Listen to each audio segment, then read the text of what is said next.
Hello friends, வணக்கம். Welcome to Eva சமையல். எல்லோரும் நல்லா இருக்கீங்களா? இன்றைக்கி நம்ம சேனலில் நம்ம வீட்டில் பெருந்தொல்லையாக இருக்கிற எல்லா எலிகளையும் நம்ம வீட்டில் இருந்து ஒரே நைட்டில் ஓட வரட்டுறதுக்கு ஒரு சூப்பரான எஃபெக்டிவான ஹோம் ரெமெடி எப்படி ரெடி பண்ணுறதுன்னு பார்க்கலாங்க. நம்ம வீட்டுக்குள்ளே எலி வந்துருச்சு அப்படின்னா நம்ம வீட்டில் கிச்சனில் வச்சுருக்கிற திங்ஸு, ட்ரெஸ்ஸு, முக்கியமான பேப்பரு, அது மட்டும் இல்லாமல் நம்ம வீட்டில் உள்ள ஃப்ரிட்ஜு, வாஷிங் மிஷினு, டிவி, இதில் இருக்கிற ஒயரையுமே எலி வந்து கடித்து நாசம் பண்ணிடுங்க. நம்மளும் வந்து எலியை வந்து துரத்துறதுக்கு நம்ம வீட்டில் வந்து எலி பொடியெல்லாம் வாங்கி வைப்போம். அது மட்டும் இல்லாமல் நம்ம வந்து கடைகளில் அதிக காசு கொடுத்து எலி மருந்தெல்லாம் வாங்கிட்டு வந்து வீட்டில் வைப்போம். எலி வந்து அதை சாப்பிட்ருச்சு அப்படின்னா ஏதாவது ஒரு மூளை முடுக்கில் போய் இறந்து போயிடும். அந்த மாதிரி மூளை முடுக்கில் போய் இறந்து போயிடுச்சு அப்படின்னா அது எங்கே இருக்குது அப்படின்னு கண்டுபிடிக்கிறதுக்குள்ளே நமக்கு ஒரு வழி ஆயிரும். பயங்கரமான பேட் ஸ்மெல் வருங்க. ஸோ அந்த மாதிரி அடிக்காமல் கொல்லாமல் வீட்டில் இருக்கிற பொருளை வச்சு எலியை வந்து ஒரே நைட்டில் ஓட எப்படி வரட்டுறது தான் பார்க்க போகிறோங்க. வீடியோவை ஸ்கிப் பண்ணாமல் பாருங்கள். நம்ம சேனலை இப்போ தான் ஃபஸ்ட் டைம் பார்க்குறீங்கன்னா சப்ஸ்கிரைப் பண்ணலன்னா சப்ஸ்கிரைப் பண்ணிக்கோங்க ஃப்ரெண்ட்ஸ். பக்கத்தில் இருக்க நோட்டிஃபிகேஷன் பெல் ஐக்கானை கிளிக் பண்ணிக்கோங்க.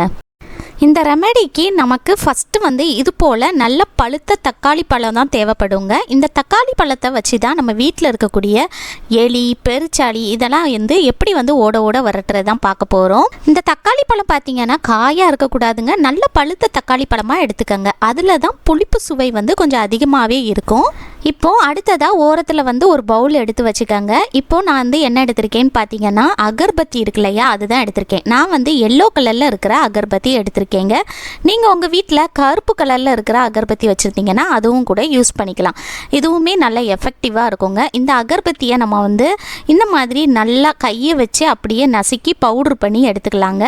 இது போல் கையை வச்சு நசுக்கி பவுட்ரு பண்ண கஷ்டமாக இருந்துச்சு அப்படின்னா ஒரு நியூஸ் பேப்பர் எடுத்துக்கோங்க. அதுக்குள்ளே வந்து இந்த அகர்பத்தியை வச்சுட்டு அதுக்கப்புறமா க்ளோஸ் பண்ணிவிட்டு ஒரு இடிக்கல் அல்லது ஒரு சுத்தியலை வச்சு நல்லா தட்டி நீங்கள் வந்து பவுட்ரு பண்ணி எடுத்து கூட சேர்த்துக்கலாங்க.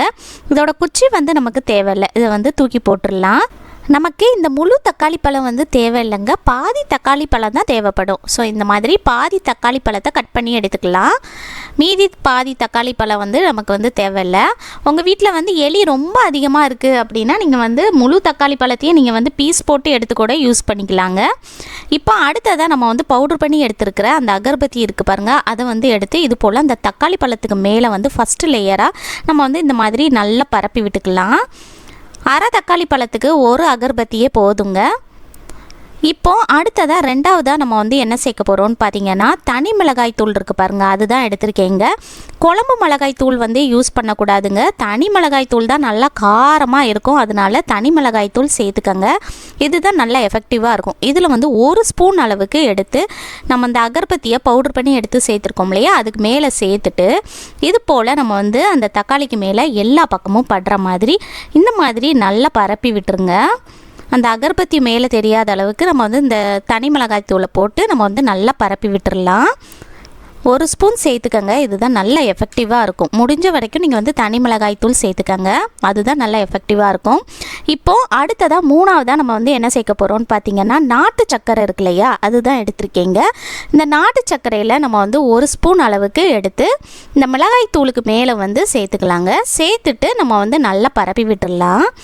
வெள்ளை சர்க்கரை சேர்க்கலாமா அப்படின்னு நீங்கள் கேட்கலாம். வெள்ளை சர்க்கரையை விட நாட்டு சர்க்கரையோட வாசனை தான் எலிக்கு வந்து நல்ல ஈர்க்குங்க. வெள்ளை சர்க்கரையோட வாசனை வந்து எலிகளுக்கு அந்த அளவுக்கு ஈர்க்காதுங்க. ஸோ முடிஞ்ச வரைக்கும் நாட்டு சர்க்கரை சேர்த்துக்கங்க. இதோட வாசனை ஈர்த்து கண்டிப்பாக எலி வந்து இதை வந்து சாப்பிட்ரும். பாருங்கள், இது போல் நல்லா பரப்பி விட்டுருங்க. அந்த மிளகாய் தூளுக்கு மேலே நம்ம வந்து இந்த மாதிரி நல்லா பரப்பி விட்டுறணும். இதை எடுத்துகிட்டு போய் உங்கள் வீட்டில் எலி வந்து எந்த இடத்துல ரொம்ப அதிகமாக தொந்தரவு பண்ணுமோ அந்த இடத்துல வைங்க. இந்த மாதிரி செய்கிறதுனால எலி வந்து மறுபடியும் உங்கள் வீட்டு பக்கம் எட்டி கூட பார்க்காதுங்க. நம்ம இதில் கடைசியாக நாட்டு சர்க்கரை சேர்த்துருக்கிறதுனால இதோட வாசனை வந்து எலிகளுக்கு நல்லா ஈர்த்து எலி வந்து இதை வந்து கடிச்சிட்டு போயிடுங்க.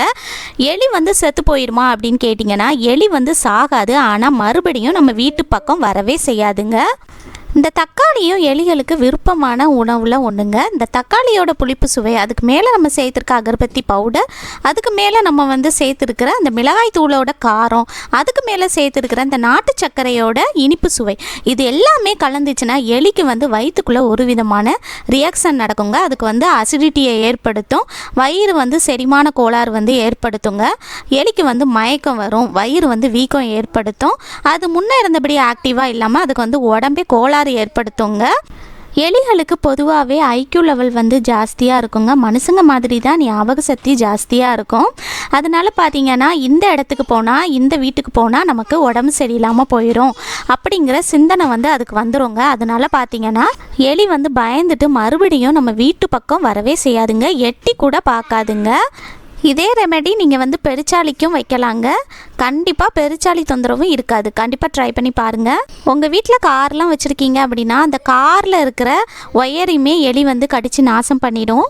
ஸோ உங்கள் வீட்டில் கார் வச்சுருக்கீங்க அப்படின்னா அந்த காரில் இருக்கிற டயருக்கு மேலே கூட நீங்கள் இந்த மாதிரி ஒன்று எடுத்து வைக்கலாங்க. அது வழியாக எலி வரும்போது கண்டிப்பாக இதை சாப்பிட்றோம். ஸோ கார் பக்கத்துலேயும் எலி தொந்தரவு இருக்காதுங்க. அடுத்ததான் நம்ம வீட்டில் வந்து கார்டனில் செடிலாம் வச்சுருக்கிறப்ப அந்த செடியும் கூட எலி வந்து கடித்து நாசம் பண்ணிடும். அந்த மாதிரி இருக்கிறப்ப கார்டனில் உங்கள் வீட்டில் வந்து எந்த பக்கத்தில் எலி வந்து ரொம்ப ஜாஸ்தியாக தொந்தரவு பண்ணுதோ அது பக்கத்தில் நீங்கள் வச்சு விட்டீங்கன்னா எலி வந்து உங்கள் வீட்டு பக்கம் மறுபடியும் வரவே செய்யாதுங்க. பெருச்சாளி தொந்தரவுக்கு நீங்கள் வைக்கலாம். கண்டிப்பாக ட்ரை பண்ணி பாருங்கள், சூப்பராக ஒர்க் அவுட் ஆகும். அடுத்ததான் நம்மளோட சப்ஸ்கிரைபர் ஒரு சிஸ்டர் வந்து அவங்க வீட்டில் வந்து டாய்லெட்குள்ளே எலி தொந்தரவு இருக்குது, அதுக்கு ஒரு டிப்ஸு சொல்லுங்கன்னு கேட்டிருந்தாங்க. இந்த மாதிரி டாய்லெட்குள்ளே நம்ம வீட்டில் எலி தொந்தரவு இருக்கிறப்ப அதுக்கு ஒரு சூப்பரான டிப்ஸ் என்னென்னா, நம்ம வீட்டில் வச்சுருக்கிற வினிகர் இருக்குது பாருங்கள், அந்த வினிகரை வந்து லைட்டாக எடுத்து அப்படியே ஸ்ப்ரே பண்ணி விடுங்க. டாய்லெட்குள்ளே வந்து கொஞ்சமாக அப்படியே தெளித்து விட்டீங்க அப்படின்னா அதோட ஸ்மெல் வந்து நல்லா ஸ்ட்ராங்காக இருக்குங்க. இந்த வினிகரோட ஸ்மெல் வந்து எலிகளுக்கு சுத்தமாக ஆகாதுங்க, அதுக்கு சுத்தமாக பிடிக்காது. இதனால் பார்த்தீங்கன்னா ஒரு எலி கூட அந்த டாய்லெட் வழியாக நம்ம வீட்டுக்குள்ளே வராமல் பார்த்துக்கலாம். கண்டிப்பாக ட்ரை பண்ணி பாருங்கள், சூப்பராக ஒர்க் அவுட் ஆகும். எலி வராமல் இருக்கிறதுக்கு இன்னொரு சூப்பரான சிம்பிளான டிப் என்னென்னா, நம்ம வீட்டில் வந்து பூண்டு வச்சுருப்போம் இல்லையா, ஒரு 10 பூண்டை வந்து நல்ல இடிக்கல்ல வந்து தட்டி எடுத்துக்கோங்க, தோலோடையே தட்டி எடுத்துக்கோங்க. எடுத்துட்டு அதுக்கப்புறமா எந்த செடி பக்கத்தில் உங்களுக்கு அந்த எலி தொந்தரவு பெருச்சாளி தொந்தரவு ஜாஸ்தியாக இருக்கோ அந்த செடிக்கு பக்கத்தில் இருக்கிற மண் இருக்குது பாருங்கள், அதில் வந்து சும்மா அப்படியே அந்த தட்டின பூண்டை வந்து அப்படியே போட்டு விட்டுருங்க. அந்த மாதிரி செய்கிறப்ப நமக்கு வந்து எலி வந்து வரவே செய்யாது, பெருச்சாளி தொந்தரவும் இருக்காது. கண்டிப்பாக ட்ரை பண்ணி பாருங்கள். தோட்டத்தில் எலி தொந்தரவு வராமல் இருக்கிறதுக்கு இன்னொரு சிம்பிளான டிப் என்னென்னா, நம்ம எல்லார் வீட்லேயுமே பட்டை வச்சுருப்போம் இல்லையா, இந்த பட்டையை வந்து இது போல் நல்லா பவுட்ரு பண்ணி எடுத்துக்காங்க. பவுட்ரு பண்ணி எடுத்துகிட்டு அதுக்கப்புறமா எந்த செடி பக்கத்தில் நமக்கு அந்த பெருச்சாளி எலி தொந்தரவு இருக்கோ அதில் வந்து இந்த மாதிரி நம்ம பவுட்ரு பண்ணி எடுத்த பட்டையை வந்து நல்லா தூவி விட்டுருங்க. இந்த மாதிரி செய்கிறப்பவும் எலி பெருச்சாளி தொந்தரவு இருக்காது. அது மட்டும் இல்லாமல் நமக்கு எறும்பு தொந்தரவும் இருக்காது. கண்டிப்பாக ட்ரை பண்ணி பாருங்கள் ஃப்ரெண்ட்ஸ், சூப்பரான எஃபெக்டிவான ஒரு ரெமெடி தான் இது. ஓகே ஃப்ரெண்ட்ஸ், இந்த வீடியோ உங்களுக்கு ரொம்பவே யூஸ்ஃபுல்லாக இருந்திருக்கும்னு நினைக்கிறேன். இந்த வீடியோ முழுசாக பொறுமையாக பார்த்ததுக்கு ரொம்ப நன்றி ஃப்ரெண்ட்ஸ். இந்த வீடியோ உங்களுக்கு பிடிச்சிருந்துச்சுன்னா லைக் பண்ணிக்கோங்க, உங்கள் ஃப்ரெண்ட்ஸ் அண்ட் ஃபேமிலி மெம்பர்ஸ் கூட ஷேர் பண்ணிக்கோங்க. நம்ம சேனலை இப்போ தான் ஃபஸ்ட் டைம் பார்க்குறீங்கன்னா சப்ஸ்கிரைப் பண்ணலன்னா சப்ஸ்கிரைப் பண்ணிக்கோங்க ஃப்ரெண்ட்ஸ். பக்கத்தில் இருக்க நோட்டிஃபிகேஷன் பெல் ஐக்கானை கிளிக் பண்ணிக்கோங்க. தேங்க்யூ.